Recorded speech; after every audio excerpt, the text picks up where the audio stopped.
Have you ever come away from a conversation wondering what the other person thought of you? Maybe you worried that you said something silly or stupid, or that they were just laughing at your jokes to be polite. Do they even like me? You wonder. Will they want to see me again? Well, you're not alone. We've all been there. We always think the worst and come up with all these reasons that people might not like us. But research says that we shouldn't. You see, for over a decade, researchers have been studying the difference between how we think other people perceive us and how they actually do. This is known as the liking gap. In one study, two participants met in a lab. The experimenter left the room, and the subjects sat next to each other and had a 5-minute conversation. A computer on the table secretly recorded them. After 5 minutes, the experimenter returned, and the participants went to separate rooms to fill out a survey. They rated how much they liked their conversation partner and how much they thought their partner liked them using a 7-point scale. The researchers found that the subjects significantly underestimated how much their conversations partner liked them. The study combined all the participants' ratings into an actual liking score and a perceived liking score. On average, the subjects thought that their conversation partners would have rated them at a 5.17 out of 7. But they actually gave them a much higher average score of 5.82. People's self-ratings were far too low. Another study tracked new college dorm mates having conversations as they got to know each other over several months. Again, the researchers found out that still, the students underestimated how much their friends liked them after each interaction. This shows that the liking gap isn't just a one-time thing that only happens in quick interactions with strangers. It's a persistent feature of our everyday social interactions. You might think that the liking gap is basically harmless, an interesting psychological finding with little impact on our lives. However, this couldn't be further from the truth. The liking gap can lead us to socialize less and miss out on opportunities to connect with others, which ultimately affects our happiness, success, and overall fulfillment. It can harm our self-esteem and prevent us from expressing ourselves authentically. And if you're struggling with these feelings and finding it overwhelming, seeking support can make a significant difference. That's where BetterHelp comes in, who are the sponsors of today's video.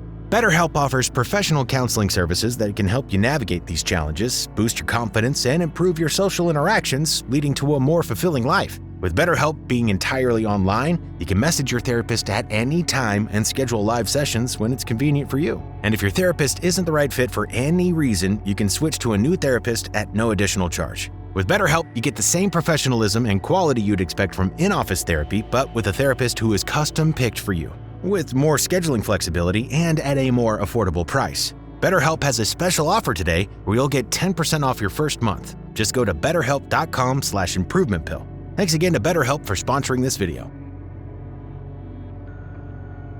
So why does this happen?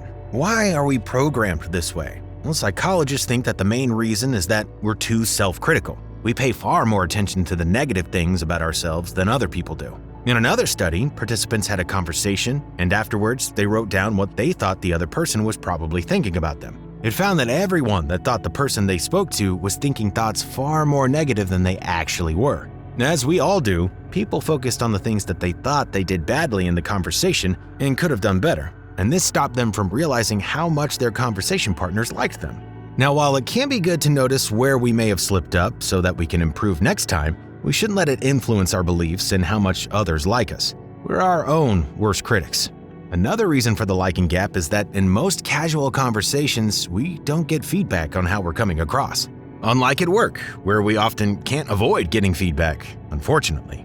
People we meet in our personal lives almost never come out and say things like, "I like you," or "I enjoy talking to you," even when they do. Not getting feedback means we have to rely on our own beliefs about a conversation, which are generally overly negative because of our internal doubts and insecurities. Finally, as you've probably noticed, during social interactions, there's always lots going on in our brains and loads to keep track of. We have to listen to what other people say, come up with things to say back, think about our body language, and a million other things. All this can be tough to deal with and makes it hard to pay attention to the small signals people give us that they're enjoying the conversation, like nods and eye contact. Missing out on these cues again means we don't realize how much others like us. So how can we reduce the liking gap? Number one, most importantly, we can get out of our own heads and shift our attention. Trying to focus on the people you talk to more than usual, asking them questions and really listening to their answers. Keeping your attention fixed on other people will help you focus less on yourself and all the things you think you're doing wrong. Number 2, practice self-compassion and treat yourself with the same kindness and understanding you treat your friends with. Remember, you might think that you're the one always saying the wrong thing and making a fool of yourself, and that everyone else is so likable. But we all think the same. To everyone else, you're just another likable person who's much more interesting and social than they think. Number 3, if you're really brave, you can ask friends, colleagues, and family members you trust for honest feedback on how you're coming across. This gives you a more accurate and objective idea of how you interact with other people, which can counteract your internal doubts and overly negative self-perceptions. Also, don't be afraid to ask people if they'd like you to clarify something you think they might have misunderstood, so that there's no room for misunderstandings, and so that you don't come away from the conversation wondering whether someone took something the wrong way. Remember, the liking gap is incredibly common. By understanding it and doing things to reduce it, you can improve your social confidence and build stronger connections with others, which are the foundation of a happy and healthy life. So the next time you come away from a conversation worrying and doubting yourself, remember that, according to science, the other person probably liked you much more than you think. I hope you found this helpful, and I'll see you in the next video.